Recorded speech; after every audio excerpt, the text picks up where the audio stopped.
símbolos de para todo, existe um único, não existe.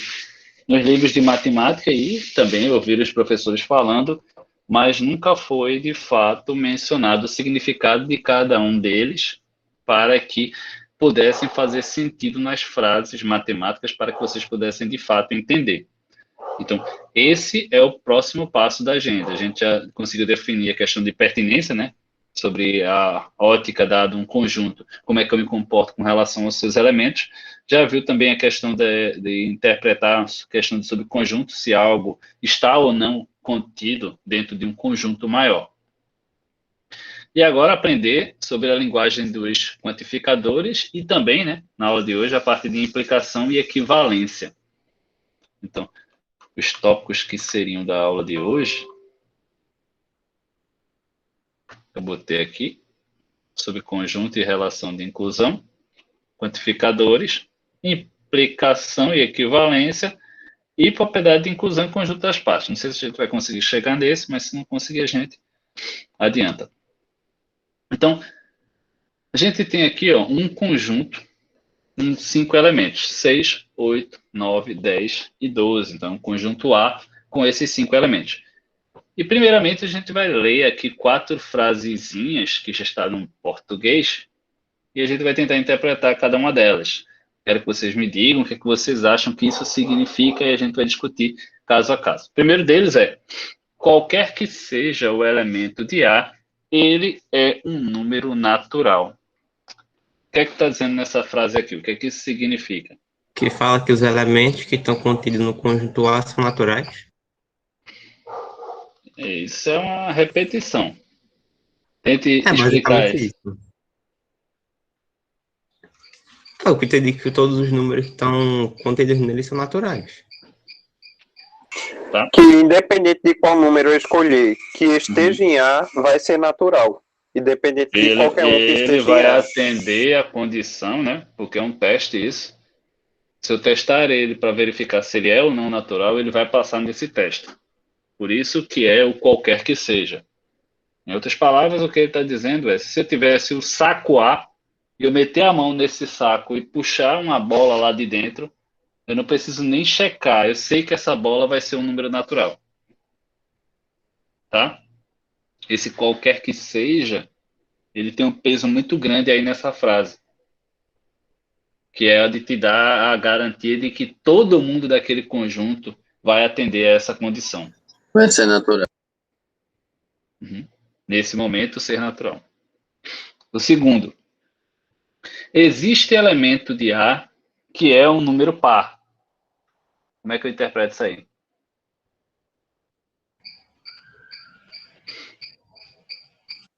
Que a maioria dos elementos de A é par, menos 9.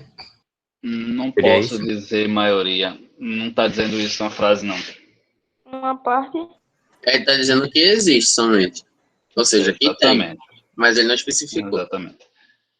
Quando eu digo existe elemento de A que é número par, significa que ele vai passar, aquele conjunto vai passar no teste de ser número par. Ou seja, eu não vou meter a mão no saco A e puxar uma bola e reprovar todos eles. Alguém vai passar nessa análise. Tá? Não pode, não haja. Tem o microfone aberto aí, tá alto. Vai falar alguma coisa? Acho que alguém esqueceu. Joseph, liga o microfone, Joseph.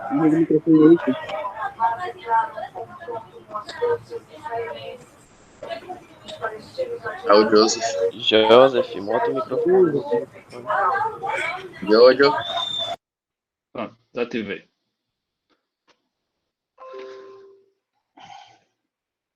Deixa eu me situar aqui. O existe, ele tem esse papel. Ele está te dando a garantia de que, se for feito o teste, alguém vai passar. Não está te dizendo que vai passar um, não está te dizendo que vai passar dois, e nem está dizendo que não vai passar todo mundo. Tá? Alguém falou alguma coisa? Entendeu? Então, quando eu digo existe elemento A que é número par, eu só tenho essa garantia de que naquele conjunto tem número par. Não posso te garantir quantos, mas que pelo menos um vai ter. Pode ser que sejam todos, mas um com certeza vai ter. Terceira frase. Existe um único elemento de A que é ímpar. E aí? Ele está especificando que só tem um. Aqui no caso seria o 9. Normalmente, não, é nesse exemplo, né? Mas a frase, num sentido amplo, normalmente quando a gente usa existe um único, é porque a gente quer parar de procurar. Então, digamos que fosse realmente um saco com bolas. E aí eu fosse checar a existência desse número ímpar. Como eu sei que existe e ele é único, eu vou fazer o teste, pego uma bola, olho, é par, separo, meta a mão. Pego outra bola, é par, separo, meta a mão. Pego outra bola, é ímpar. Eu não preciso mais meter a mão no saco para procurar, porque eu sei que não existe mais nenhuma outra bola lá dentro que vai atender essa condição. Porque aquela que eu procurava já foi selecionada. Então, quando a gente coloca essa explicidade aí, existe um único, é porque a gente quer dar essa validade de que o teste vai ser feito, no caso, ser ímpar, vai ser checado, vai ter um carinha lá dentro, mas vai ter somente ele. E, por fim, o não existe elemento de A, que é número primo. Como é que a gente interpreta isso aí? E nenhum dos elementos de A é número primo. Consegue reformular? Todos os elementos de A se dividem por mais de 2 números. Aí tu mudou só a definição de primo. Sim, mas Tá. Quando a gente diz não existe elemento de A que é primo, ou que atende a determinada condição, ou que não atende a tal condição, a gente simplesmente não precisa fazer aquele teste para aquele conjunto. Porque eu já estou explicitando que lá dentro ninguém atende aquela condição. Se não atende a condição, eu não vou precisar checar. Se existe um único, eu vou checar até achar aquele primeiro. Se existem elementos, eu vou ser obrigado a checar todos, porque eu não estou especificando a quantidade.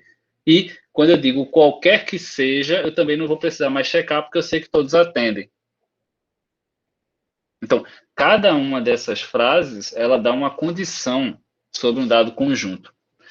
E, obviamente, esses termos que estão marcados aqui em negrito, qualquer que seja, existe um único e não existe, na matemática tem um símbolo característico. Estão aqui. O para todo, né, ou qualquer que seja, esse símbolozinho que está aqui, parece um A de cabeça para baixo. O existe, que a gente já viu na última aula, ele está aqui.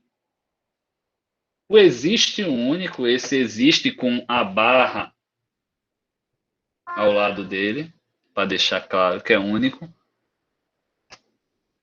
E o não existe, que é o mesmo símbolo de existe, só que com a negação, o símbolo cortando ele. Tá? Eu acredito que vocês já viram todos. No caso, isso daí é a mesma coisa que o pertence, só que é o contrário? Não. São simbologias completamente diferentes. Isso aqui é uma letra capital. O pertence, ele tem outro formato a letra. Cadê? Aqui. Pertinência aqui. Tá vendo aqui? Ele tem esse contorno para representar o pertence. Independente da posição, que é o contrário ou não, ele vai ter essa simbologia com essa curvatura. O existe não. Existe é uma letra capital. Como se fosse um E maiúsculo. Só que é o contrário. Ô, professor, só não existe e não existe um único, que a gente vai ter que checar todos os elementos. Repete, por favor. É só no existe e existe um único elemento que a gente vai ter que checar tudo. Que a gente vai ter que o quê? A última parte que eu não estou entendendo. Que a gente vai ter que checar tudo, tipo, todos os elementos. Não, o existe, você vai ter que checar tudo, porque não tem uma condição nenhuma de quantos vão atender a condição. Já o existe um único, você vai checar até você achar aquele cara que atende à condição pedida. Entendi. Você pode dar azar dele ser o último que você puxar, né? Aí você vai checar tudo, mas no caso, normalmente você vai parar assim que encontrar ele. Entendi. Pronto. Aí agora a gente chega nesses símbolozinhos aqui, a gente vai poder utilizar eles. Vamos ver aqui, vamos fazer a leitura do predicado de cada um deles. Por exemplo, esse primeiro aqui. Para todo x pertencente a A, o que é que isso está querendo dizer? Isso pode ser lido com qualquer que seja x pertencente a A. Esse x, ele está aqui no sentido de elemento. Poderia ser trocado aqui por dizer qualquer que seja o elemento do conjunto A. Tá? Só se coloca o x, porque eu não preciso citar um elemento qualquer. É uma coisa muito comum que vai ser lá para frente, quando a gente vai representando função, a gente vai representar um x para citar um elemento qualquer do conjunto. O próximo, existe x pertencente a A, ou existe um determinado elemento que pertence ao conjunto A. Terceiro aqui, existe um único x que pertence a A, e por fim, não existe um x que pertence a A, ou não existe um elemento no conjunto A, e por aí vai. Tá? São esses 4 vocativos que a gente vai utilizar no exemplo daqui de baixo. Então, está aqui o conjuntinho, e aqui está reescrevendo essas frases que estava aqui somente em português.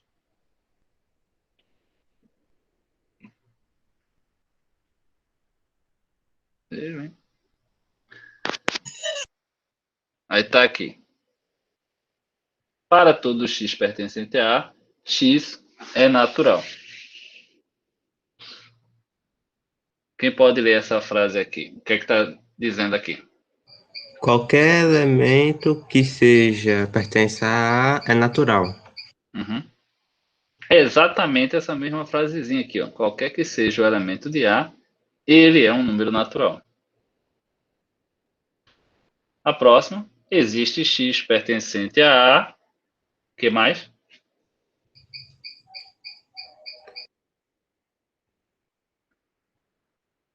Existe, cadê? Elemento pertencente a A e é par? Aí, essa barrinha, a gente lê que ou tal que, né? Para ela. Então, existe x pertencente a A, tal que ele é par. E a terceira? Existe um único x que pertence a A, tal que x é ímpar. Beleza. Olha o que está escrito aqui em cima.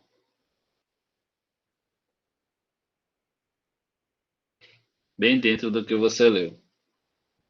E o último?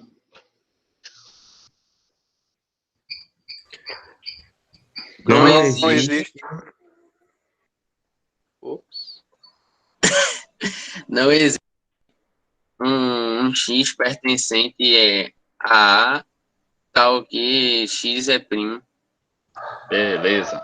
Então, a gente já começa a se familiarizar com a leitura dessa simbologia. Tá? E, claro, isso aqui é uma frase escrita de forma matemática, mas é uma sentença lógica, e como toda sentença lógica, ela pode ser verdadeira ou não. Tá? Então, quando eu digo aqui, qualquer que seja o elemento pertencente a esse elemento é natural, para poder ser verdadeiro, eu teria que fazer o teste em todos os elementos, né? Esse cara é, esse cara é, esse cara é, esse cara é, esse cara é, beleza. Então essa frase ela é verdadeira. Na próxima, existe x pertencente a tal que x é par. Aí eu viria para cá. Esse aqui é, esse não é, esse é, esse é. Ou seja, existe cara lá que é par. Então, essa frase é uma frase verdadeira. A outra, existe um único X em A que é ímpar. Esse não é, esse não é, esse é. Ok, não preciso mais procurar, porque é um único. Se eu quisesse verificar a validade de ser ou não único mesmo, eu continuava e concluía que realmente só tem esse cara e ele é único. Então, essa frase é verdadeira. Não existe X pertencente a tal que X é primo. Não é, não é, não é, não é, não é. Ok, não existe, então essa frase é verdadeira. Essa daqui pode gerar um pouco de dúvida. Ele está dizendo que não existe cara aqui dentro que seja primo. E ele não está mentindo. Nenhum desses caras aqui é primo. Então isso é verdadeiro. A frase é verdadeira. É uma afirmação verdadeira. Tá? Por exemplo, ele mostra aqui um exemplo daqui de baixo. Quem pode ler essa daqui?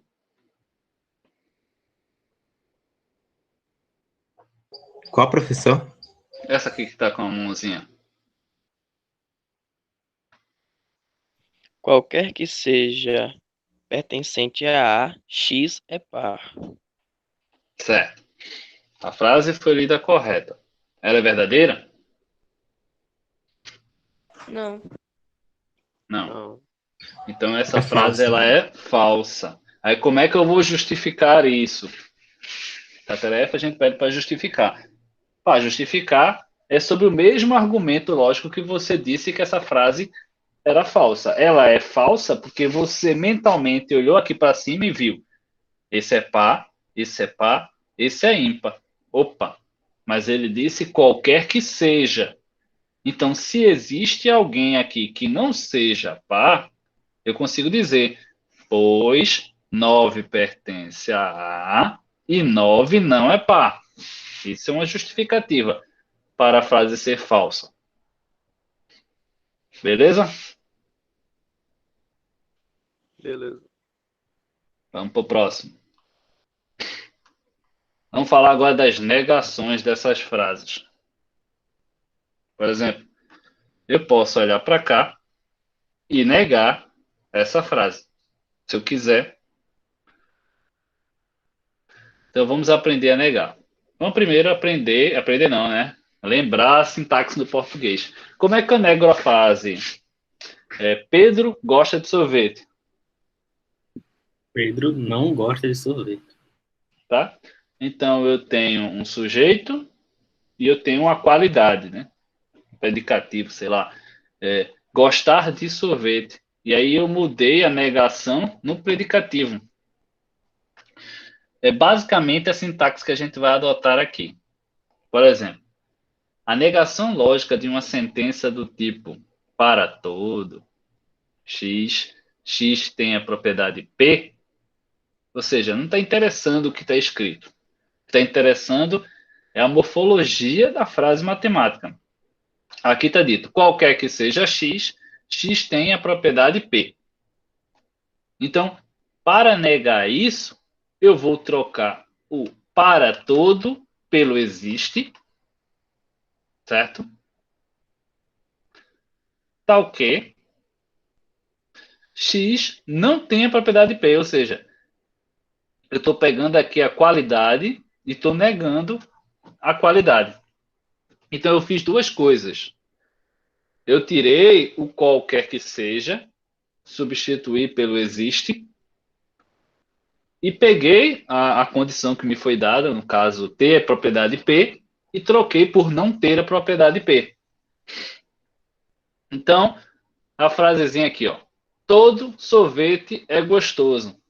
Então, a gente está vendo que esse todo, ele está aqui para mim no sentido de qualquer que seja. Então, eu vou trocar ele pelo quê? Todo. Existe. Pelo existe. E depois, onde tem a propriedade P, para mim é ser gostoso. E aí, o que é que eu devo fazer?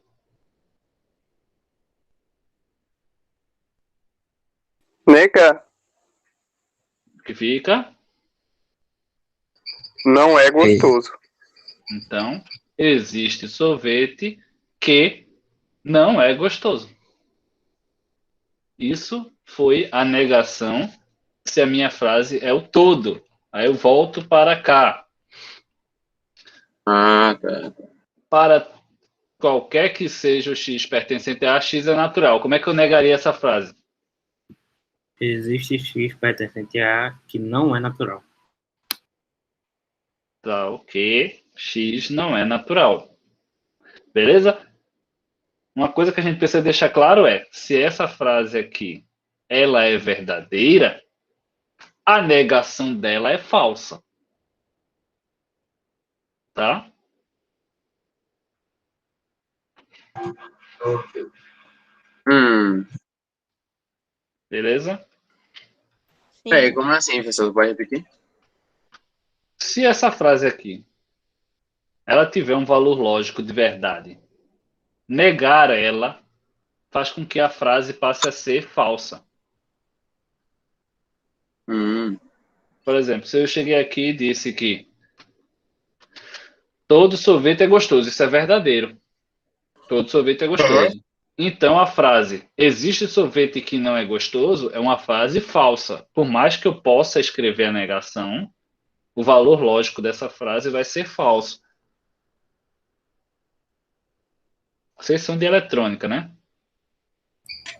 Isso. Isso vai fazer sentido para vocês quando vocês estiverem lá na frente falando de circuito e vocês começarem a ver uma situação de lógica invertida. Por exemplo, você tem um circuito que ele precisaria passar corrente, então você trata a corrente se a corrente tem sinal, se ela tem voltagem de 1, ou se não tem, se a voltagem é 0, de 0. E em determinado momento pode ser que você precise negar a sentença que vai aparecer lá dos circuitos para fazer com que teu circuito assuma como verdadeiro quando ele não tem corrente, que é chamado de lógica negativa. Ô, professor, se quando a gente troca, ou qualquer que seja, existe, se fosse o não existe, a gente trocaria pelo tudo. E também os outros. Como é? Tá vendo? É porque teu áudio está cortando. Tu fala uma coisa, eu pego um pedaço da conversa só. Ele perguntou se Peraí, eu vou fosse com os outros. Tipo, se fosse para negar o existe ou. Não, cada caso tem uma situação. Cada caso tem uma situação. Esse caso aqui é a negação do para todo.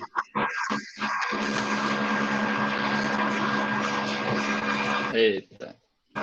Desligou. Certo. Voltou. Esse caso aqui é a negação do para todo. Ela é feita dessa maneira.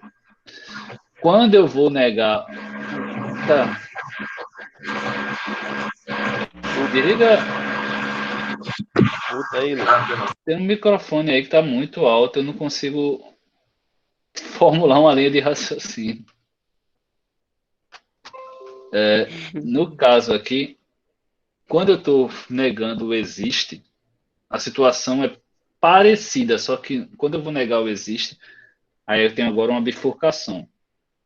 É mais fácil aprender o contrário desse aqui, porque aí vale tanto no sentido quanto no outro, mas tem dois sentidos. Vamos pegar o contrário desse aqui. Se a sentença for existe X tal que X tem uma propriedade P, eu nego o existe substituindo ele pelo para todo, que é o inverso do que aconteceu aqui. Certo? Aqui eu tirei o para todo e coloquei o existe. Aqui eu vou tirar o existe e vou colocar o para todo. Aqui eu tinha a propriedade P e aí eu neguei a propriedade P. Nesse caso, eu tenho a propriedade... Professor, Oi. no caso, o não existe vai ser o oposto do existe um. O que seria existe um? Que existe um único. Não, a gente ainda não chegou. A gente está vendo aqui a negação do existe ainda.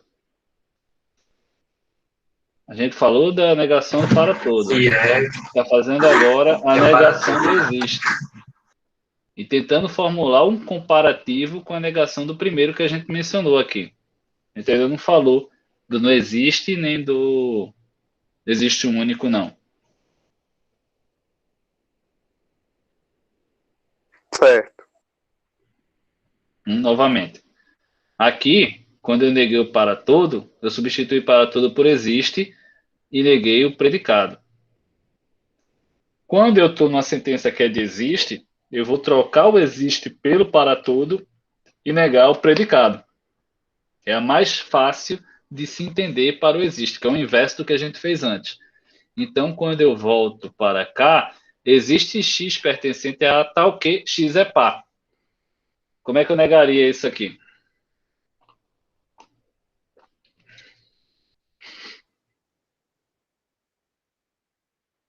O quê? Repite, por favor. Estou tentando negar essa sentença existe com o que eu acabei de explicar. Aí seria qualquer que seja. Continue? Qualquer que seja x pertencente a tal que x é par. Não.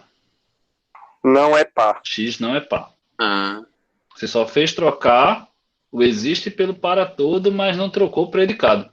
Não negou o predicado. sempre tem que negar o predicado? Não é que sempre tenha que negar o predicado, é o que eu estou falando. Essa é uma das formas da negação do existe. Nesse caso que eu estou falando agora, é trocar o existe pelo para todo e pegar a propriedade P e negar a propriedade P. Então, se você optou por trocar o existe pelo para todo, você é obrigado a negar o predicado. Então, se aqui era existe x pertencente a tal que x é par, então qualquer que seja x pertencente a A, x não é par. Seria a negação dessa frase. Beleza?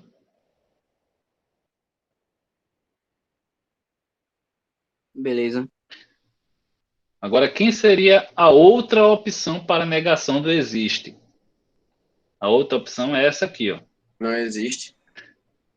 Eu não gosto de explicar essa daqui porque é aqui que começam a acontecer coisas estranhas. Vocês começam a misturar tudo. Por exemplo, no todo, o contrário seria meio que o existe. E no do existe, o contrário seria não existe, né?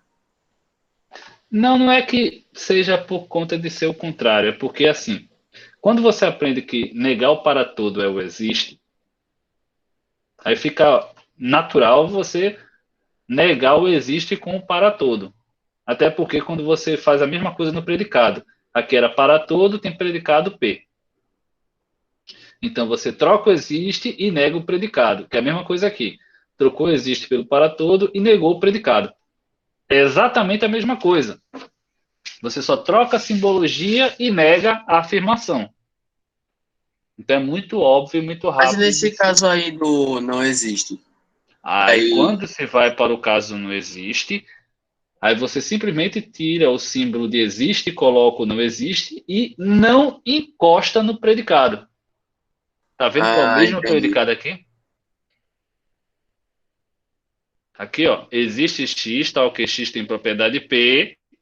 Não existe x, tal que x tem propriedade P. Ou seja, se eu fosse fazer a negação agora dessa frase aqui, ficaria não existe x pertencente a tal que x é par. Professor, Oi. ou seja, só daria um risquinho no E, no caso, né? Exatamente. Aí por que eu não gosto de explicar desse caso? Porque aí começam a acontecer coisas estranhas, como por exemplo, trocar o existe pelo para todo e não mexer no predicado. Porque o cara lembra que trocar existe pelo para todo acontece, mas depois lembra que um dos casos troca o predicado e outro caso não troca, aí lasca tudo. Realmente. Então, aí vocês decidem. Todos os dois métodos existem, tá? Aí, por exemplo, colocando em frasezinhas que nem cursinho gosta de fazer. Tá aqui, ó. existe menino de cabelo verde. Qual seria a negação dessa frase? Não existe Não menino existe de cabelo menino verde. de cabelo verde. Isso é a negação desse primeiro método. E Aí agora, como é que seria ficaria essa frase pelo segundo método? todo menino não tem cabelo verde. Pode ser. Todo menino não tem cabelo verde. Ou, para ficar uma frase mais bonitinha, nenhum menino tem cabelo verde. Aí gera uma confusãozinha, né? Uhum. Mas é isso. Aí quando a gente volta para cá, negar essa frase aqui é recair nessa, tá? É a mesma coisa, sair daqui e voltar para cá. Então, ó, se eu tô nessa daqui, não existe x pertencente a tal que x é primo. Qual é a negação dessa?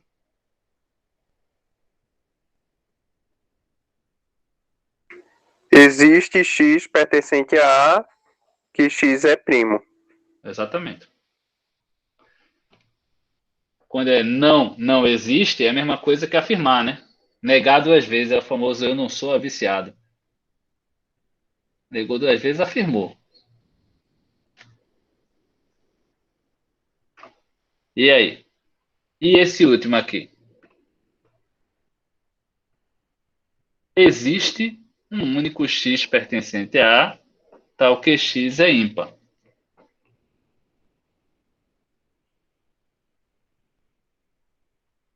Peraí, o que, professor? Como é que eu negaria essa frase aqui? Existe um único x pertencente a A, tal que x é ímpar. Não, Então, não eu poderia existe. colocar Oi? não existe tal que... Ah, não, peraí. Ah, né, professor? Existe um único X pertencente a A, tal que X não é ímpar. Não, Não não. Veja existe. só. Ah, professor, só Vamos. tá falando do terceiro, né? Terceiro agora. A gente já Ah, falou do tá. quarto. Então, Já fez a então frase do quarto. seria não existe. Não, vamos pela lógica. Vamos pela lógica. Quando eu digo que existe um único x de um conjunto que ele é ímpar, como é que eu negaria isso? Por exemplo, se eu chegasse aí para vocês, existe uma única menina na turma. Qual é a negação disso? Existe um único menino na Não turma. existe. Não, isso não é negação. É o contrário. Não existe uma única menina na turma? Poderia ser não existe uma Não única menina na existe nenhuma turma. menina na turma, não. Então seria que... Não. Uma coisa é, a frase é, existe uma única menina na turma. Certo? Eu quero negar essa afirmação. Aí o colega falou, não existe uma única menina na turma. Porque tudo aqui existe. Ó. Tudo aqui existe. Então eu tenho duas formas de negar existe. Ou eu uso essa, que é a que vocês gostaram mais, que no caso para essa frase seria não existe uma única menina na turma, ou eu teria que negar com essa. Qualquer que seja as meninas da turma, não, como é que eu montaria essa frase? Existe uma única menina na turma. Aí se eu fosse escrever desse jeito aqui, Agora aqui vem a complicação. existe um único aluno que pertence à turma, tal que esse aluno é menina. Meu caramba. Não, porque quem é o conjunto? O conjunto é a turma. Quem é X? X são os alunos. Tá entendendo aí? Então, existe um único aluno na turma, tal que esse aluno é mulher. Aí, se eu fosse negar desse jeito, é qualquer que seja o aluno da turma, esse aluno não é mulher. Ô, professor, Oi, eu tava vendo que esses assuntos caem bastante em prova de concurso concurso. militar, essas coisas assim. É Mas pra que porque serve? Faz parte da lógica, né? Da ideia lógica da formulação de conjuntos. Para vocês vai fazer mais sentido quando falar de circuito integrado. É Aí mais você vai lógico ter isso aí. portas lógicas. Porque no final das Entendi. contas é tudo teoria de conjunto, né? É porque, no caso da gente, a gente já vai pegar a definição de conjunto e já vai associar a conjuntos numéricos. A gente já vai trabalhar com números. Mas para entender a noção de conjunto, a formulação das frases, as operações que estão acontecendo e algumas simbologias matemáticas, a gente precisa ter essa noção aqui. Entendi, professor. Até para não falar, por exemplo, ler uma frase dessa no texto e saber de fato o que é que está significando. Vamos ver aqui. Aqui agora. Questão 18. Essa não está na lista. A lista de vocês só são 2 questõezinhas. Aqui. É a questão 12 e 20. Vamos lá. Dê a negação lógica dessa sentença. Existe menina feia? Não existe. Tá bem no português essa aqui, né? Não existe. Não existe menina feia. Porque como eu estou usando não existe, eu não estou mexendo no predicado, né? E se eu fosse usar outra negação, como é que ficaria? Se fosse usar outra, seria... Existe menina que não é feia? Não. Aí eu não usaria mais existe. Qualquer Né? que seja menina, não é toda feia. Qualquer que seja menina. Qualquer Repete? que seja menina, não é feia. Perfeito. Porque nesse caso, qualquer que seja, eu vou ter que mexer no predicado, que no caso é ser feia. Letra B. Ô, professor, eu não entendi essa A, não. A gente respondeu ela pelas 2 maneiras. A Sim, primeira eu queria entender maneira... a segunda. Como é que a gente nega o existe? A definição é: existe X, tal que X tem propriedade P. A negação é: para todo X, X não tem propriedade P. Então, eu troco o existe pelo para todo, ou qualquer que seja, e eu troco o predicado P pelo não P. Ou seja, eu nego a qualidade. Então seria para Toda menina, ou qualquer que seja a menina, ela não é feia. Ele modifica muito a frase quando diz assim. Matematicamente é o mais rápido de você entender. Agora, quando você está olhando uma frase voltada mais para o português, aí a frase soa bem estranho. Mas não está errado, não. Essa é a letra B. Existe menino que não gosta de futebol? Existe menino que não gosta de futebol. Ok. E essa só tem um caso, né? Então, é essa a frase. E essa daqui? Nenhuma menina gosta de futebol. Existe menina que gosta de futebol? É porque esse nenhuma, quando ele está usando, ele está puxando Não desse existe, formato. né? Ele está puxando desse formato aqui. Ó. Cadê? Onde é que está a frase? Aqui. Nenhum, para ele, é como se o predicado tivesse negativo quando ele bota o nenhum. Professor, mas seria tipo não existe, nesse caso? A gente vai chegar lá. Primeiro eu estou tentando que vocês entendam o sentido que está na frase do nenhum. O nenhum, ele está trocando o sentido aqui do predicado. Nenhum menino tem cabelo verde, todo menino não tem cabelo verde. Então, quando eu leio a frase nenhuma menina gosta de futebol, é como se eu tivesse assim, toda menina não gosta de futebol. Tá? É outra forma de escrever essa frase aqui. Aí agora eu negaria essa frase.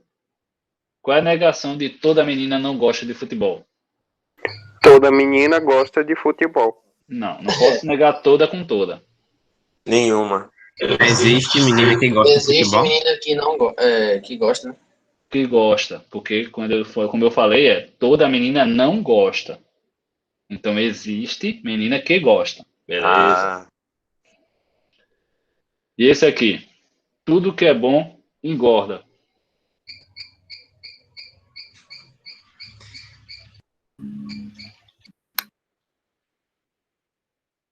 Tudo que é bom não engorda.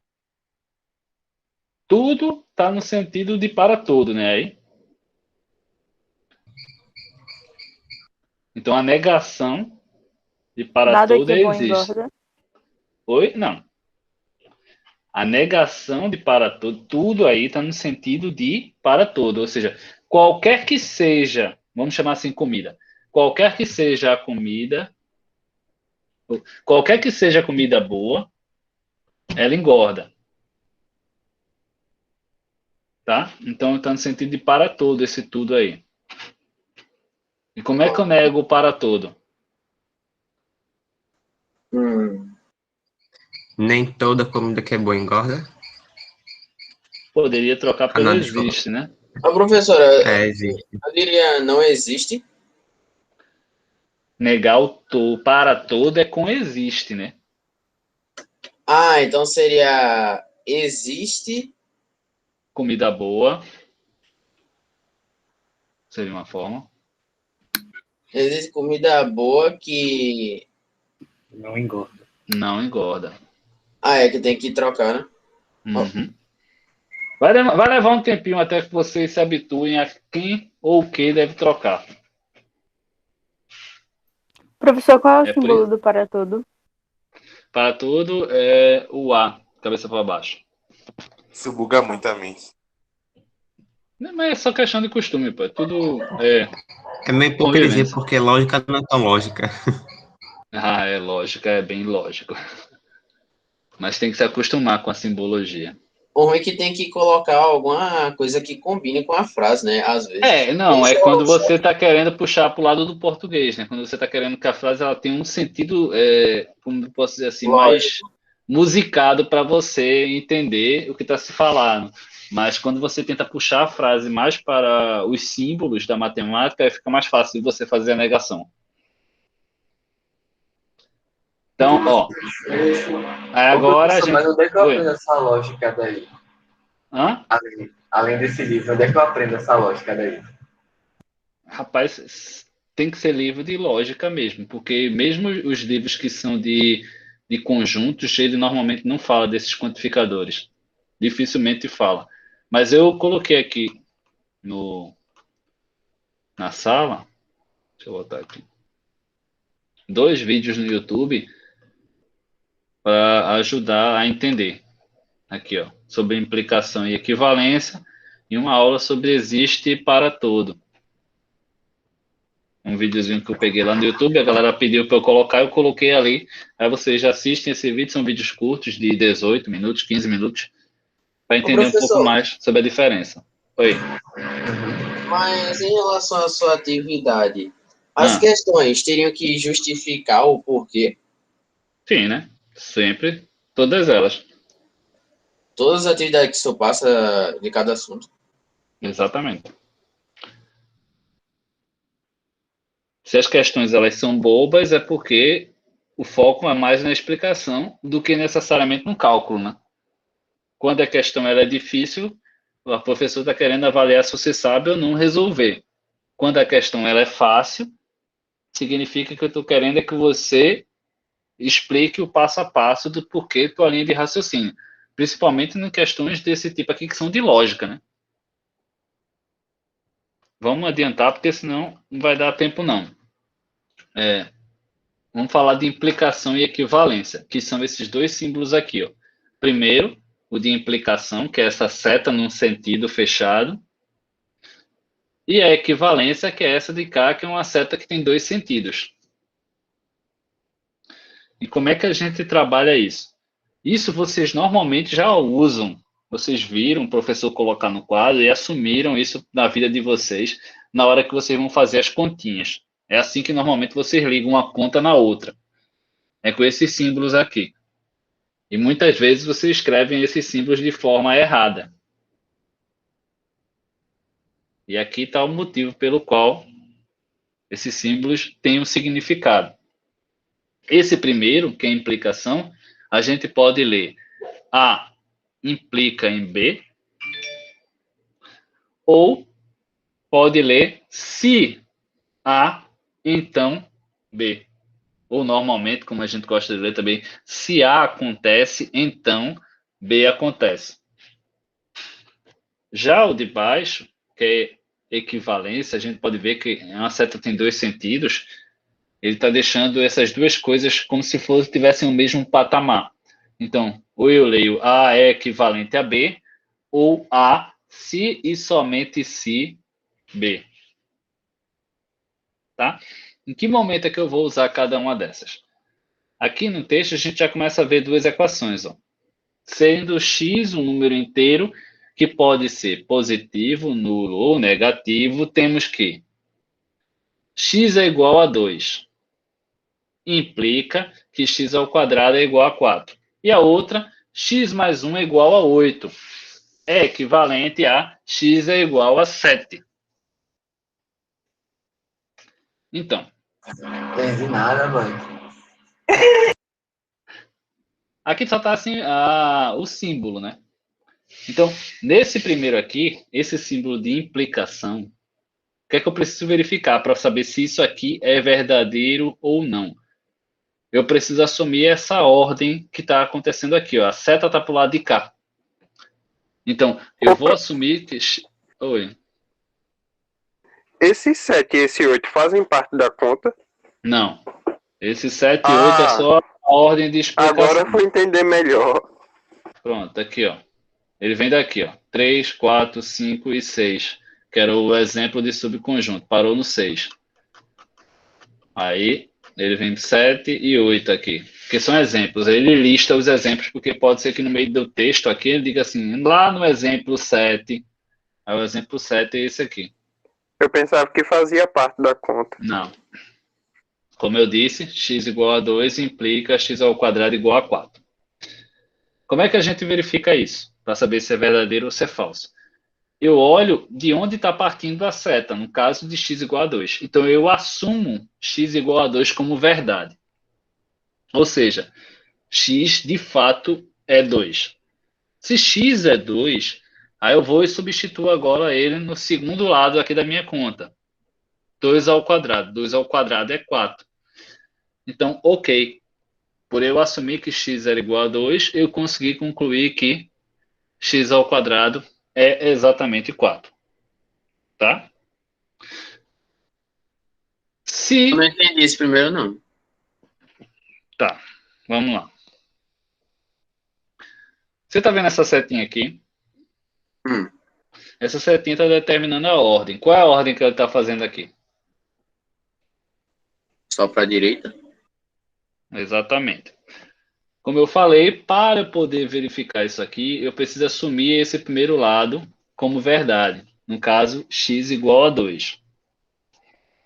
Como eu assumi que x era o valor 2, eu substituo do lado de cá. 2 ao quadrado igual a 4. Então, com x sendo 2, eu consegui ver que x ao quadrado é igual a 4. Vamos trocar agora essa seta. Vamos dizer que essa seta estava implicando para trás aqui. Para a esquerda. Então, quem é que eu vou assumir que é verdade? Ou da direita. No caso, x ao quadrado igual a 4. Então, eu estou assumindo que x ao quadrado é igual a 4. Eu vou resolver essa conta. X ao quadrado é igual a 4 significa que x é igual a mais ou menos raiz de 4. Que, por sua vez, x é igual a mais ou menos 2. Certo? Uau. Peraí, x é mais ou menos? X ao quadrado é igual a 4. Se eu passei o quadrado para o lado de lá, ele passa com mais ou menos, né?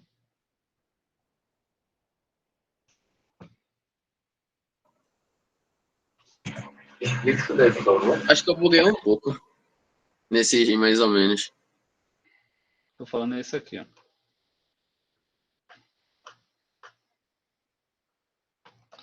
X ao quadrado é igual a 4. X vai ser igual a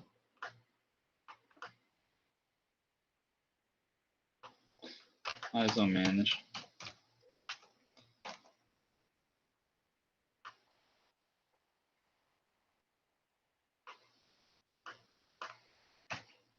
É que nem aquele negócio da equação de Bhaskara, né? por aí. Beleza. Nunca vi isso aqui, não? Equação de segundo grau. Isso aí eu já vi já. Pronto. Então, como eu assumi que x ao quadrado era igual a 4, eu precisava descobrir quem era o valor de x. Aí eu resolvi. Cheguei à conclusão de que x é igual a mais ou menos 2. Isso Ou tudo, seja, isso tudo partindo desse lado de cá. Professor, isso quer dizer que o x pode ser positivo ou negativo, né? No caso, o 2 pode ser Exatamente. positivo. Ou negativo. Como eu assumi que x ao quadrado é igual a 4 é verdadeiro, se isso é verdadeiro, a resposta disso é que x é igual a mais ou menos 2. Ou 2 ou menos 2.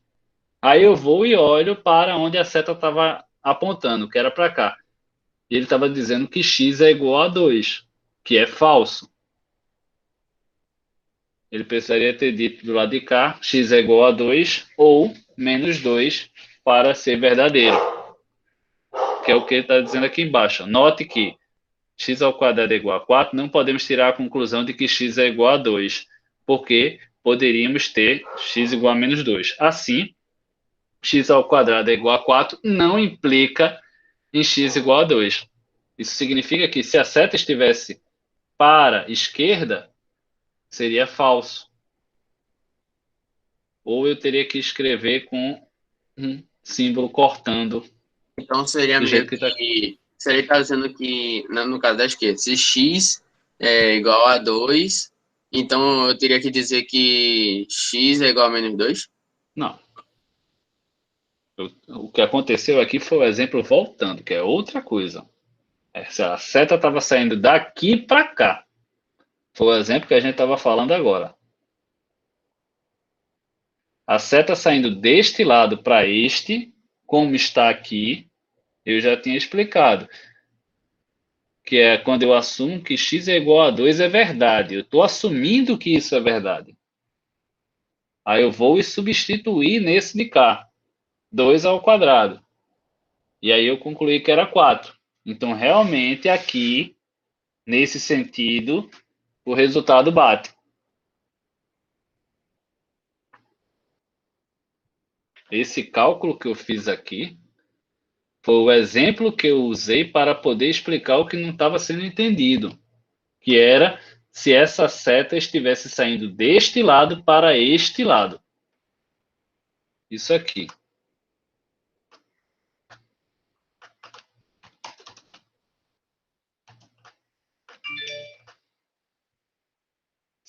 Seta.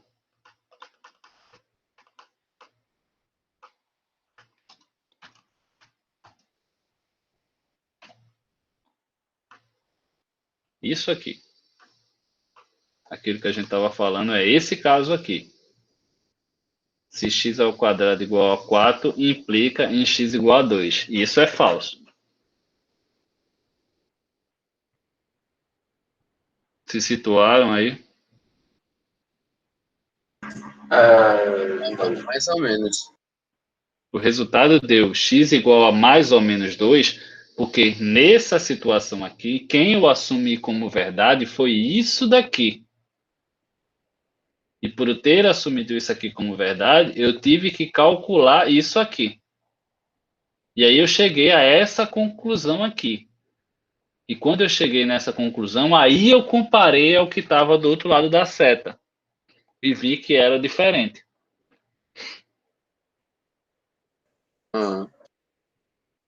Vamos tentar o outro exemplo para ver se a gente entende. Melhor a gente não falar de equivalência agora, não. Deixa eu pegar outro exemplo.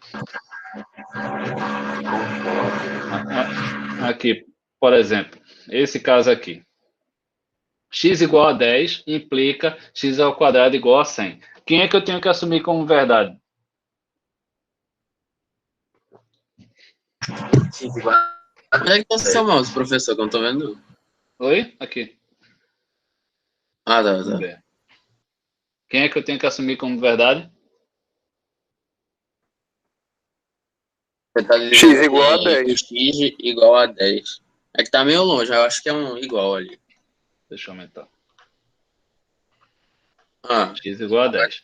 Pronto. Agora que eu assumi x igual a 10, eu estou dizendo, ó, x igual a 10 é verdade. Eu assumi isso. Aí eu vou e comparo com o que está do outro lado. O que está do outro lado aqui é 10 ao quadrado. 10 ao quadrado é igual a 100. é verdade. Então as respostas batem. Então B é verdadeiro. Pronto. Agora vamos fazer a letra C. Quem é que eu tenho que assumir como verdade aqui? X é igual a 10? Claro que não, né?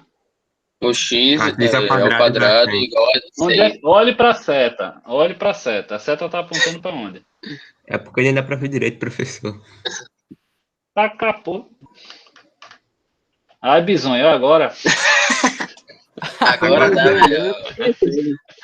E aí? Agora enxerga. A seta tá apontando para onde? Pra direita. Pra direita. X igual a 10. Pronto. Pra direita. Então quem é que eu tenho que assumir aqui? Esquerda. X ao quadrado igual a 10, né?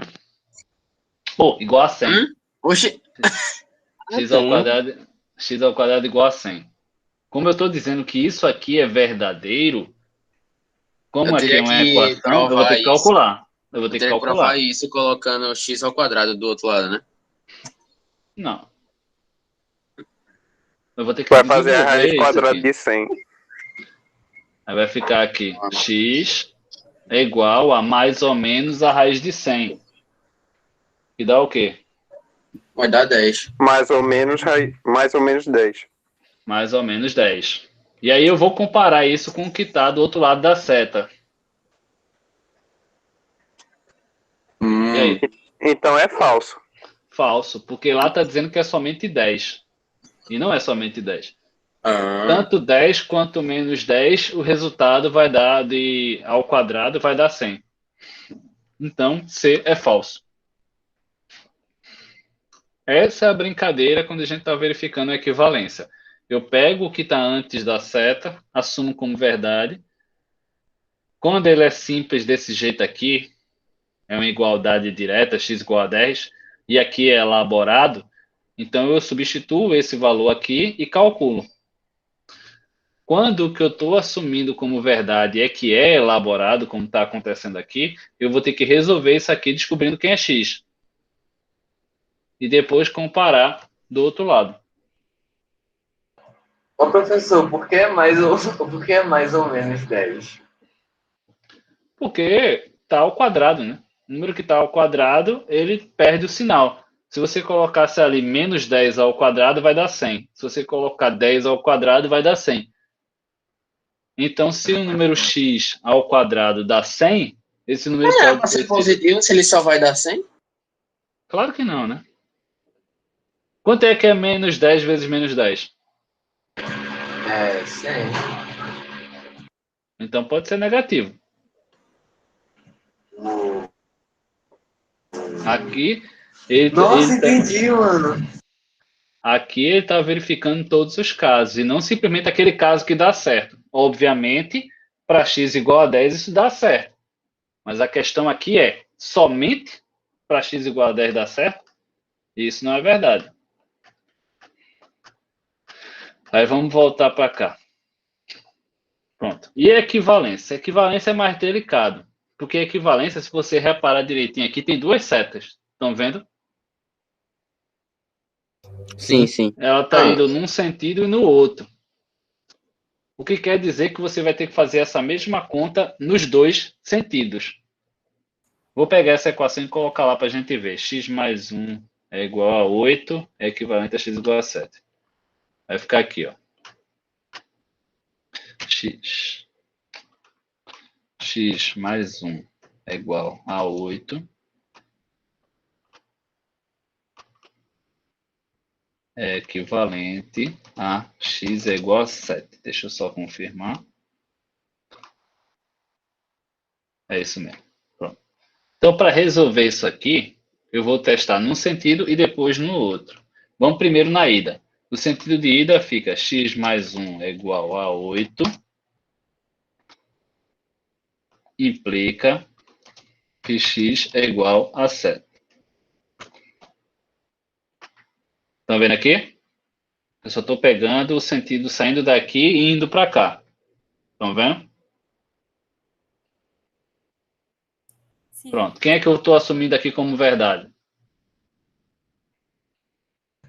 X mais 1 Tá querendo igual a assumir 8. que a verdade é o da X esquerda. mais 1 igual a 8. Então eu venho para cá e boto x mais 1 igual a 8. E aí eu resolvo isso.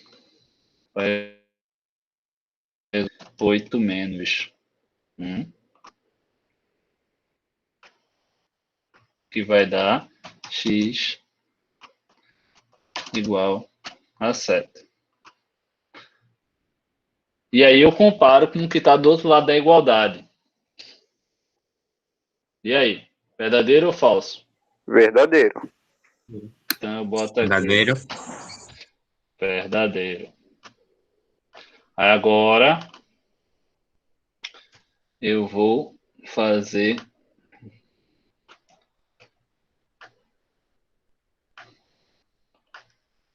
no outro sentido agora, que é a outra perna da seta. Estão entendendo o que eu estou fazendo, né? Eu separei essa seta dupla em duas setas. A seta de ida e a seta de volta. Quem é que eu vou assumir como verdade aqui? X igual Nenhum. a 7. Que nenhum, menino. Então os dois. X igual a menos 7. Não, Que 7. menos 7? 7. Ah, pra mim era das duas setas. Não, é aqui. Ah, sim. Eu tô resolvendo isso aqui. Mas para resolver isso aqui, eu tenho que quebrar isso em duas implicações. Implicação em um sentido e implicação no outro. Esse de cá eu já resolvi. Aí eu estou perguntando aqui, quem é que eu vou assumir como verdade nesse caso aqui? X igual a 7. Beleza. Aí se eu estou assumindo isso aqui como verdade x igual a 7, e aqui não tem o que calcular, eu vou simplesmente substituir agora nessa de cá.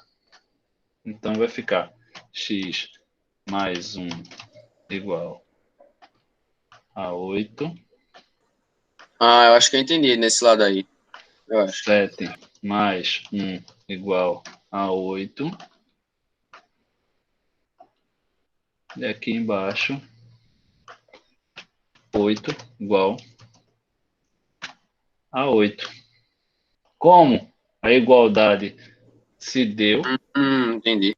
então isso é verdadeiro. Como eu testei num sentido, deu verdadeiro. Testei no outro sentido, deu verdadeiro. Então essa equivalência aqui, ela é verdadeira. Ô, professor. Oi. Então, no caso, o senhor meio que substituiu o x pelo 7, no caso. Nesse caso aqui, porque a condição para essa implicação era que eu assumisse que x é 7. Isso é Entendi. verdade. Nesse caso aqui, não. Nesse caso aqui, o que é verdade é que essa equação aqui é igual a 8. Entendi. E aqui eu resolvi essa equação. Quando eu resolvi essa equação, eu concluí que x era 7. Que é o que Então, está peraí. dizendo aqui. Professor, quando tem uma ambisseta, ou seja, quando a seta está apontando para os dois lados, é a mesma coisa que eu ter que responder do lado Dos dois. esquerdo e direito? Exatamente. Ah, Com as tá suas explicando. devidas considerações. Ou seja, quando a seta está nesse sentido, isso para mim é verdade. E eu provo que isso acontece. Quando a seta está nesse sentido, eu assumo isso aqui como verdade e provo que isso acontece. Deu para se situar?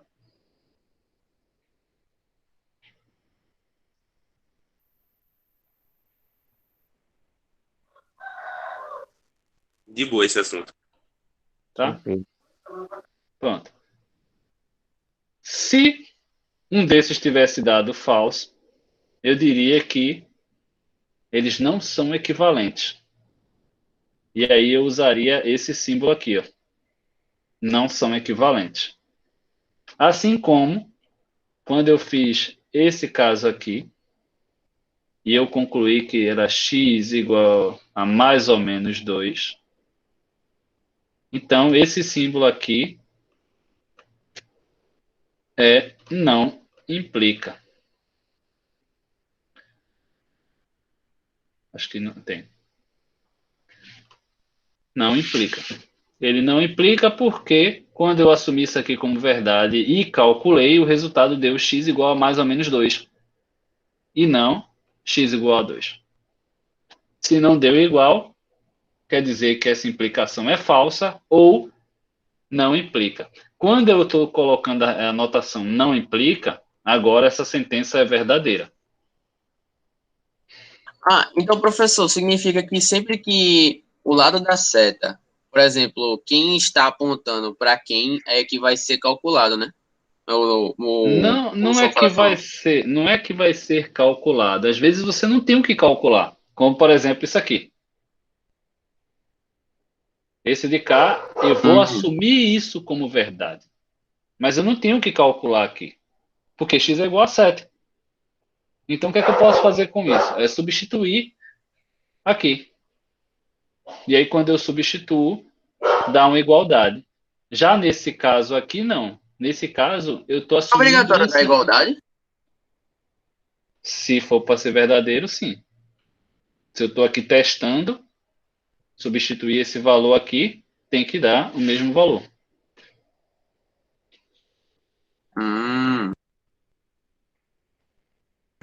Ô, professor, Já nesse... Oi. Não, eu falo no final da aula. Melhor. Já nesse caso aqui, como eu assumi esse lado aqui como verdade, esse lado aqui não é uma igualdade pura como esse. Então, esse aqui eu tenho como manipular ainda. Então, eu resolvo. E cheguei nessa conclusão aqui. E aí eu olho e comparo com esse lado de cá. E bateu. Então, essa é a diferença entre uma implicação e equivalência. Se eu digo que algo implica em algo, quer dizer que se eu assumo esse lado como verdade, eu consigo provar isso aqui. Já que se eu digo que duas coisas são equivalentes, que muitas vezes vocês falam isso, diz, não, isso aqui é equivalente a isso. Opa, calma lá. Se uma coisa só pode ser equivalente se eu conseguir provar nos dois sentidos que é verdadeiro, e nem sempre eu consigo fazer isso. Tá? Ok. Tá aqui. Uma forma também que ajuda bastante é essa relação aqui de construção de conjuntos. Ó. Estão vendo aqui o conjunto F e aqui o conjunto E, e dentro do conjunto E tem um elementozinho chamado X. E aqui ele está fazendo uma consideração lógica de implicação, que é a seguinte. Se o elemento está em E, ele implica dizer que esse elemento está em F. Está aqui, ó. X pertence a E, implica dizer que X pertence a F, porque E está dentro de F. Então, se o elemento está dentro de E, obrigatoriamente ele vai estar dentro de F. Isso aqui é uma condição de implicação. Uma implicação só é verdade... No caso, isso é dado real, né? Oi? No caso, é como se fosse dizer o dado real, né? Essa equação aí. Quer dizer, dessa relação, no caso. Como assim o dado real? Por exemplo, é como se dissesse que tudo que está dentro do F é verdadeiro. Tudo que está dentro do E... Não, do F. Não, ele não está dizendo isso, não. Ele está dizendo que se existe um elemento que está em E, obrigatoriamente esse elemento está em F. É isso que ele está dizendo aqui. Então. Então o que, homem? Tipo, esse elemento está dentro de F. E assim, quer dizer, tipo, ele não está em E, ele também, consequentemente, vai estar em F, né? Exatamente. É a mesma coisa que dizer que X está em F? X está em E.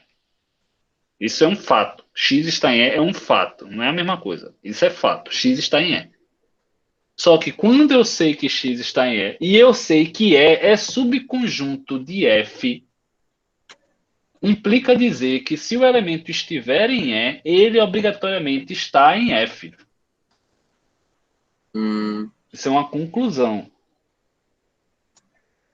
Isso é uma conclusão. Por exemplo, deixa eu ver. Um exemplo é esse aqui, sem ser redundante.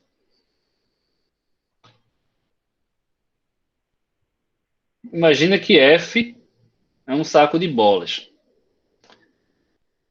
E dentro do saco de bolas tem um saco menor somente de bolas vermelhas.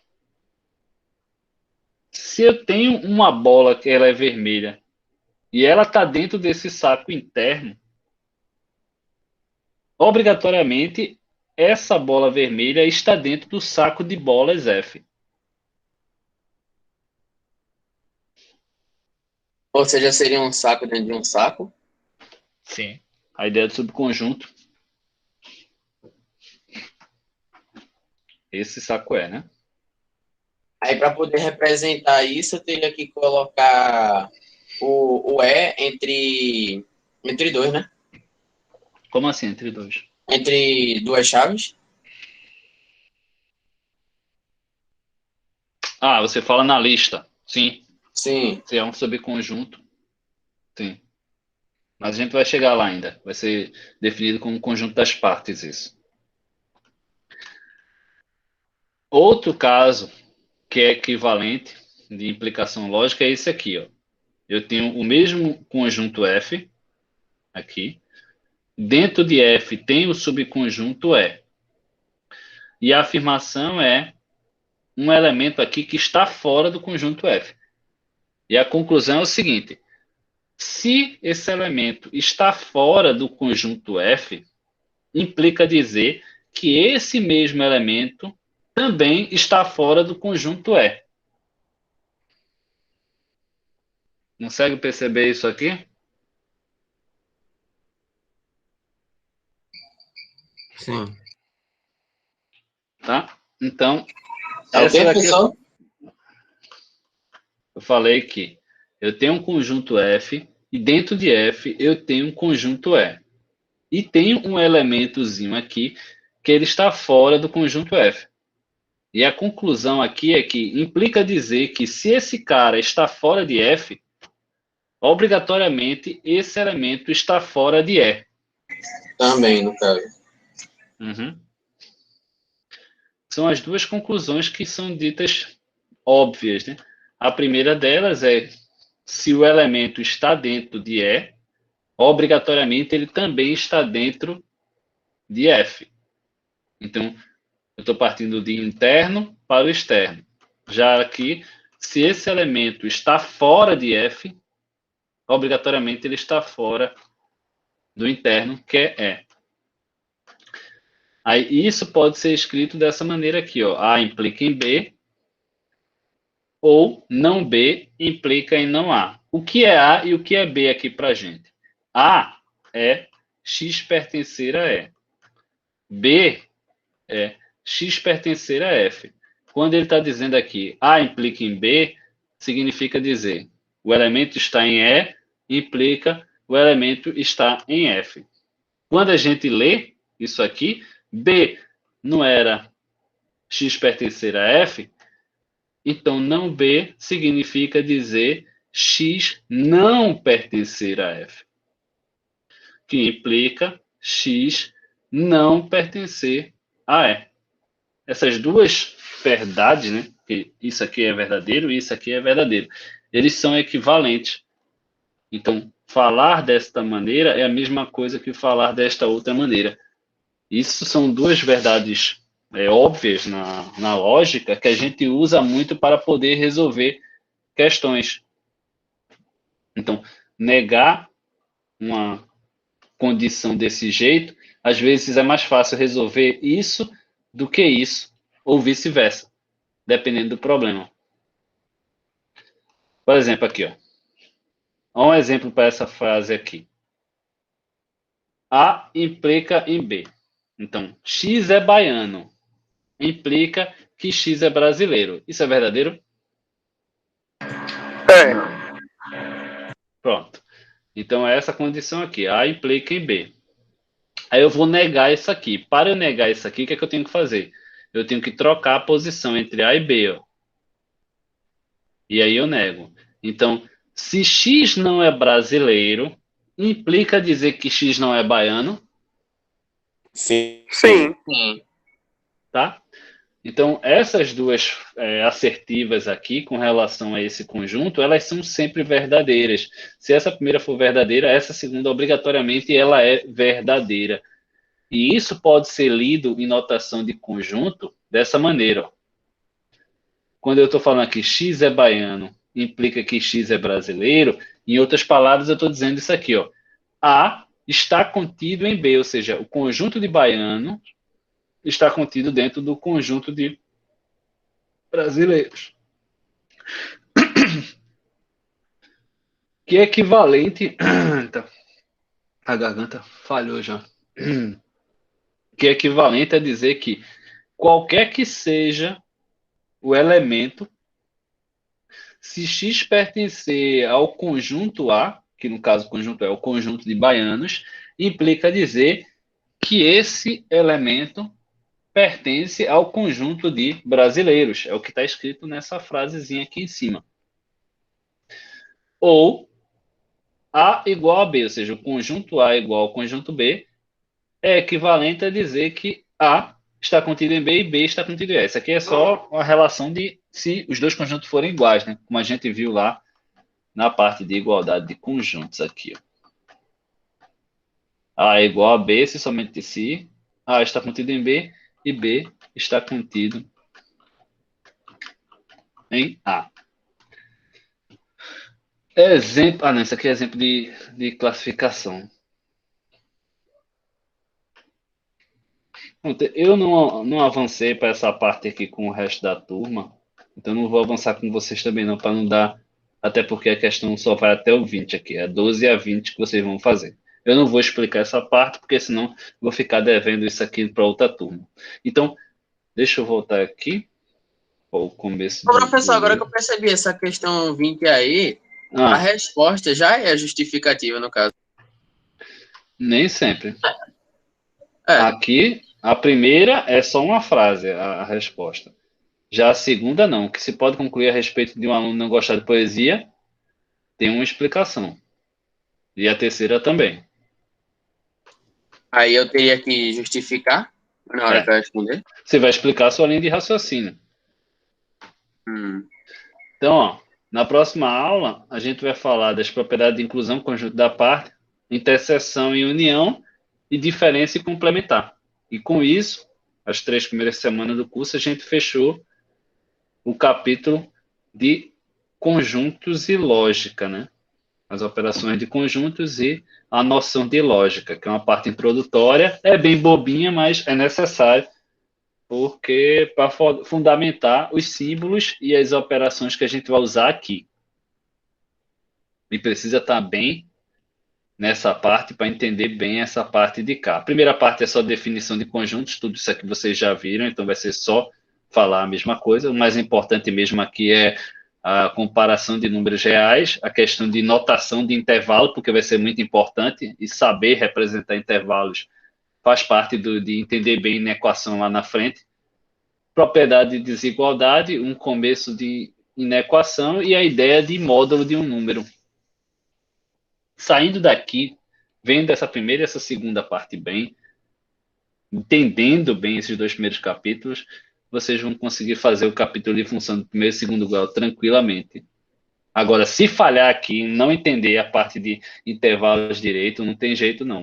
Não acredito que consiga fazer algo significativo na parte de função do primeiro e segundo grau, não.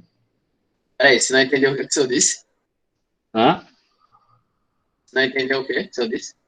Não entender bem a parte de função de primeiro e segundo grau. Ah, tá. Então, realmente é necessário fazer a parte de intervalos muito bem. Que, cara,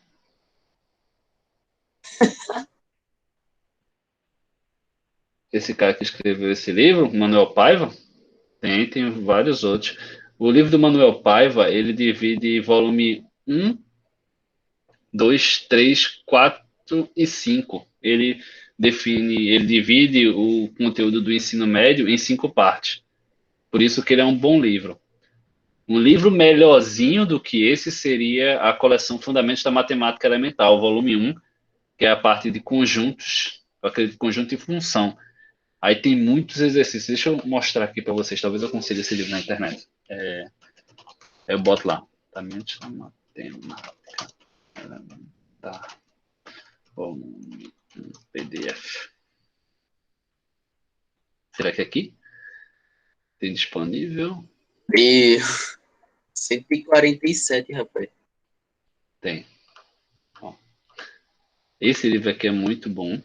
E vocês podem ver que ele segue basicamente o que a gente está fazendo.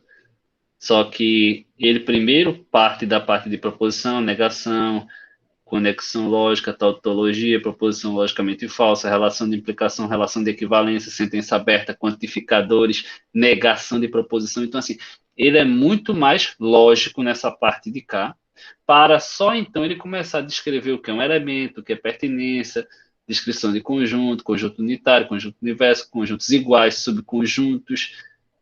Então, o curso é mais lento quando você vê por aqui, mas você fica formalmente mais conceitual, tá? Aí, ó, ele trabalha muito a questão de tabela verdade,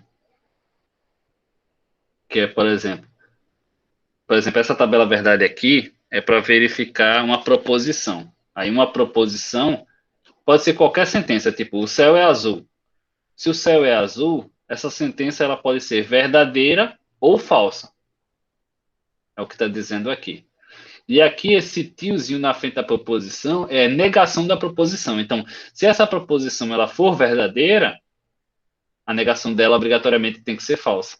Se essa proposição é falsa, a negação dela tem que ser verdadeira. Por exemplo, uma proposição, eu sou negro. Então, essa premissa aí é ou ela é verdadeira ou ela é falsa. Se essa premissa for falsa, negação dela, no caso, eu não sou negro, tem que ser verdadeira. Entenderam aqui a lógica de uma premissa? Se ele disse que é verdade, eu tenho que responder o falso. Se ele disse que é falso, eu tenho que responder que é verdade, né? Não, não é que você tem que, não. Aqui ele está mostrando todos os possíveis casos. Por exemplo, aqui, vamos lá. 3 é divisor de 11. 3 é divisor de 11? Não. Não. Então, a negação disso é 3 não é divisor de 11. Então, nesse caso, isso aqui é verdadeiro. Entendeu? Se a premissa, que era essa frase de cá, ela foi falsa, a negação dela, que é essa de cá, ela é verdadeira. O que a tabela verdade faz é pegar todos os possíveis resultados e colocar aqui. Por exemplo, deixa eu pegar uma tabela verdade maior. Essa aqui. Duas proposições, proposição 1 e proposição 2. Aí, quais são os possíveis resultados? A primeira pode ser verdadeira e a segunda é verdadeira. A primeira é verdadeira e a segunda é falsa. A primeira é falsa e a segunda é verdadeira. Ou ambas são falsas. Não pode sair nenhum outro resultado que não seja esses resultados aqui. Não existe outro resultado senão esses. Está entendendo qual é a situação na tabela verdade? A tabela verdade, ela te diz todos os resultados possíveis. Ela não está dizendo todos os resultados que são corretos, mas os possíveis de sair. E por aí vai. É um livro muito longo. Eu vou baixar esse livro aqui. E como ele está aqui, eu vou pegar esse link e vou colocar lá como livro 5, porque pode ser que alguém queira. E o link já fica, remete para lá. Pode ser que o link quebre, né? Aquela página deixe de funcionar.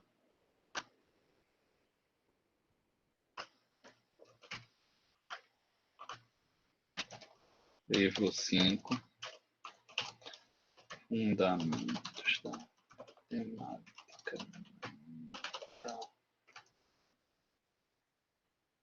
Volume 1. Bom, o livro está aí para quem quiser. Tem muita questão aqui do que a gente está vendo. Vocês vão ver coisas interessantíssimas aqui, as definições. Todo assunto que a gente está vendo ao longo da semana, você vai encontrar em algum lugar aqui explicando sobre ele. E quando você começa a entender aqueles símbolos que a gente estava usando, ó, aí você começa a entender essas notações que está aqui. O que ele está dizendo aqui é que se A está contido em B, é equivalente a falar que qualquer que seja o elemento, esse elemento estiver em A, obrigatoriamente, né, implica dizer que esse elemento estará em B. Que é basicamente o assunto que a gente aprendeu hoje. Foi ler essa frase aqui. É isso. Espero que tenham gostado do livro. Meio complicadinho, mas, né? Mas faz parte, faz parte. Ele é um pouco mais teórico o livro, mas é para realmente, se você quiser, tipo, eu quero entender isso aqui para um concurso. O livro que eu indico você fazer isso é esse que eu acabei de mostrar. Como é um primeiro curso de vocês estão vendo Matemática 1 pela primeira vez, esse do Manuel Paiva já vai ser suficiente para fundamentar o entendimento de vocês. Tá bom? Manuel Paiva é o volume 1 também, que é o de funções.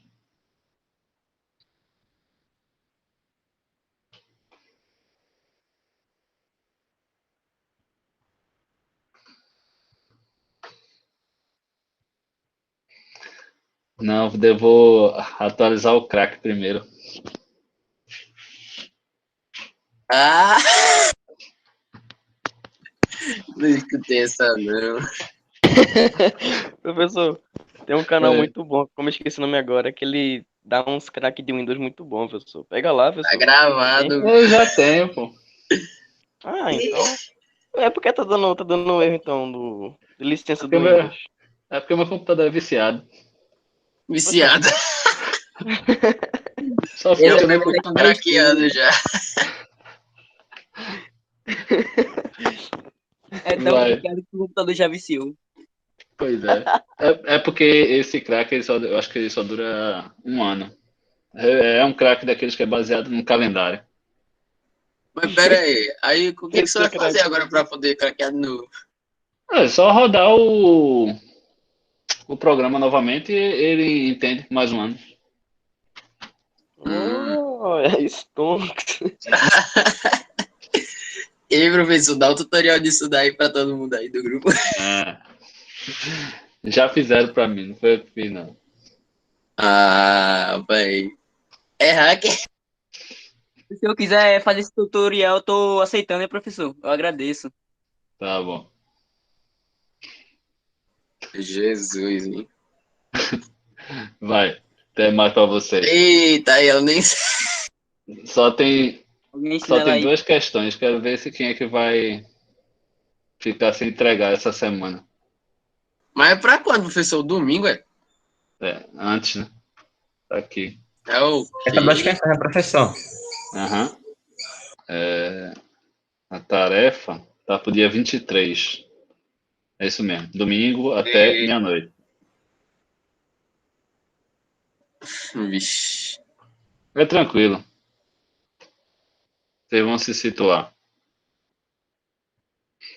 Não. Quem entregar primeiro ganha a pontuação toda, né? Ó, pra aí. Quem entrega depois, tudo isso aí foi explicado para vocês no começo do curso. Quem entrega depois está aqui, ó. Cadê? Aqui não. Quem entrega depois do prazo aí. Recebe metade da nota. Aqui, ó. Data de entrega é 23 até as 23h59. Se você passou disso por qualquer motivo, tua internet caiu, um raio caiu, Aí até o dia 24, meio-dia, você pode entregar. Se você perdeu esse prazo aqui, passou de 24, meio-dia, nem me manda mensagem, que eu não tô nem aqui. Ixi. É normal, porque eu ainda não corrigi ainda não. Vamos ser Só vai nota lá. corrigir dia 25, é? Eu vou sentar um dia com calma e corrigir o de lote. As atividades. Porque são Vai gastar esse, um dia inteiro para corrigir o tanto de atividade. muito mais do que um dia inteiro. São 170 alunos. Daí tu tira. E aí a turma diz que a gente tá com preguiça porque tá trabalhando no remoto, né? Quando eu dou aula, eu faço lista de exercícios, somente uma lista por unidade, com todas as questões do capítulo, mas é uma única lista que eu recebo próximo da data de, de fechar a unidade. Aqui não. Aqui, no caso, se forem 7 semanas a primeira unidade, são 7 atividades, vezes 170. Fica bem suave. Compreendido. Tá ok? Até mais para vocês. Bom descanso. Ou tem aula ainda? Tem aula ainda, né? Tem aula pra gente, no caso. É. Que educação física, a gente vai jogar FIFA. A gente vai jogar um FIFA aqui Ah, é rapidinho. sério? Não, LOL agora. Na aula de educação física. Tá certo. Quando vê Se bem assim, que cara... o professor poderia fazer isso uma vez, né? Compartilhar a tela aí, todo mundo jogar. Isso é massa. É pra baixar de ela. Aí ele baixava, usava um aplicativo aí que é o Parsec, dava. Tá certo. Tá bom. Até sexta-feira. Se ficar muito pesado para terminar o conteúdo na sexta-feira, aí vai ter semana que eu marco uma aula com vocês também na quinta-feira. Ah, Pelo beleza. Então, menos pode às gravar, né? vezes vai ter na quinta, às vezes, né? É. Aí eu lanço aquele aviso que fica nessa tela, nesse lugar aqui, ó. Ah, beleza. Que fica aqui. Pronto. Esse foi o último aviso que eu dei, aí fica aparecendo aqui. Aparece assim para mim, né? Eu acredito que para vocês também deve aparecer desse jeito. É, mais ou menos. Aí vocês se situam e se localizam aí.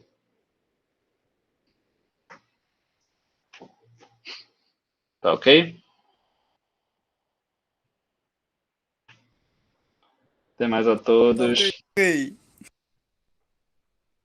Falou. Até mais. Tchau, professor. Tchau, tchau. Tchau, tchau, professor. Até mais. Falou.